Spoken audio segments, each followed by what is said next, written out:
Let's mic देश का मिजाज साउथ।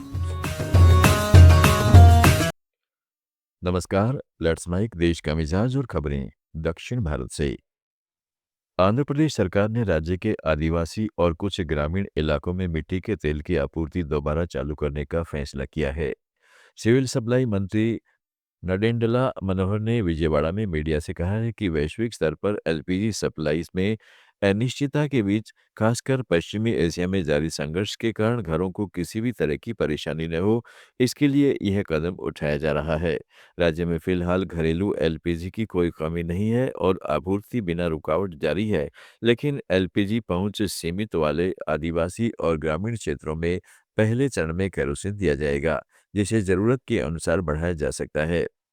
मंत्री ने लोगों से अफवाहों पर विश्वास न करने और घबराने की जरूरत नहीं बताई, क्योंकि राज्य पहले काफी हद तक केरोसिन मुक्त बन चुका था, लेकिन अब यह बैकअप के तौर पर उपलब्ध होगा। केरल के मुख्यमंत्री पिनराई विजयन ने देश में मिट्टी के तेल और खाना पकाने के गैस की भारी कमी को केंद्र और भाजपा सरकारों की नीतियों का नतीजा बताया है। तिरुवनंतपुरम में जारी बयान में उन्होंने कहा है कि 2006 में कांग्रेस सरकार और बाद में भाजपा ने अमेरिकी दबाव में झुककर भारत ईरान गैस पाइपलाइन प्रस्ताव को बार बार खारिज किया, जो ऊर्जा सुरक्षा के लिए महत्वपूर्ण था। विजयन ने इसे ऐतिहासिक गलती करार दिया, जिससे देश को भारी नुकसान हुआ और अब पश्चिमी एशिया में संघर्ष के कारण ऊर्जा संकट गहराया है।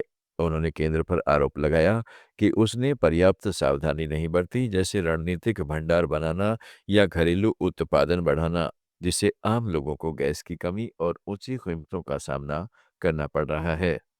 तमिलनाडु और पुडुचेरी में प्रभावशाली राजनीतिक दल एनटीके के प्रमुख समन्वयक सिंथा मिजन सीमन का कहना है कि बिना अनुशासन की कोई व्यवस्था नहीं टिक सकती। चेन्नई में एक मीडिया हाउस से बातचीत में उन्होंने एक सच्चे दयालु अधिनायकवादी की बात की, जो लोगों के भले के लिए सख्त अनुशासन थोपता है, ठीक वैसे जैसे डॉक्टर बच्चे को दर्द भरी सुई लगाता है या माँ बच्चे को खाना खिलाती है। चिमन ने राज्य की अर्थव्यवस्था को कृषि पर केंद्रित करने का ऐलान किया, जहरीले उद्योग बंद करने और स्थानीय संसाधनों पर सरकारी उद्योग लगाने का वादा किया, ताकि रोजगार बढ़े और आत्मनिर्भरता आए। साथ ही उन्होंने अभिनेता विजय की टीवी के पार्टी से गठबंधन से साफ इनकार कर दिया, क्योंकि एनटी के द्रविड़ पार्टियों की विचारधारा पर चलती है। पुडुचेरी विधानसभा चुनाव के लिए सत्तारूढ़ गठबंधन एनडीए ने सीट बंटवारे के समझौते को अंतिम रूप दे दिया है। मुख्यमंत्री एन रंगासामी की party all India NR Congress 16 सीटों पर चुनाव लड़ेगी, जबकि भाजपा 10 सीटों पर उतरेगी। भाजपा कोटे से दो सीटें एलजेके और अन्ना द्रमुक को दी गई हैं। यह समझौता 2021 के पैटर्न जैसा है। कुल 30 सीटों वाले इस केंद्र शासित प्रदेश में 9 अप्रैल को एक ही चरण में मतदान होगा। कर्नाटक में ग्राम पंचायत लाइब्रेरी के कर्मचारियों, खासकर लाइब्रेरियंस की भूमिका को अब और विस्तार दिया जा रहा है।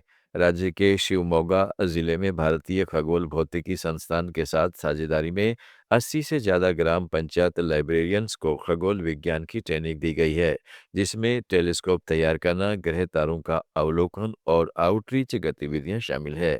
यह पहल राज्य में अपनी तरह की पहली है, जिससे ग्रामीण क्षेत्रों में वैज्ञानिक जागरूकता और खगोल शिक्षा को बढ़ावा मिलेगा। लाइब्रेरी अब सिर्फ किताबें उपलब्ध कराने तक सीमित नहीं है, बल्कि समुदाय के लिए ज्ञान और उत्सुकता के केंद्र बन रही है। तेलंगाना के मुख्यमंत्री रेवंत रेड्डी रविवार को सिद्दीपेट जिले के नरमेटा गांव में एक तेल पाम प्रोसेसिंग फैक्ट्री का उद्घाटन करेंगे। साथ ही वे रैयत भरोसा योजना की पहली किस्त किसानों के बैंक खातों में जमा करेंगे। इस पहले चरण में 70 लाख किसानों, जिनके पास 1 एकड़ तक की जमीन है, उनके खाते में 3,590 करोड़ रुपए सीधे ट्रांसफर किए जाएंगे। कुल योजना के तहत लगभग 9,000 करोड़ रुपए 3 किस्तों में दिए जाएंगे।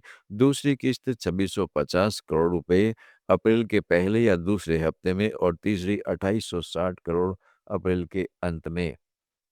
आंध्र प्रदेश के विजयनगरम जिले में तारापुरम के पास एक ओडिशा जाने वाली बस में आग लग गई, लेकिन सभी 37 यात्री सुरक्षित बच निकले।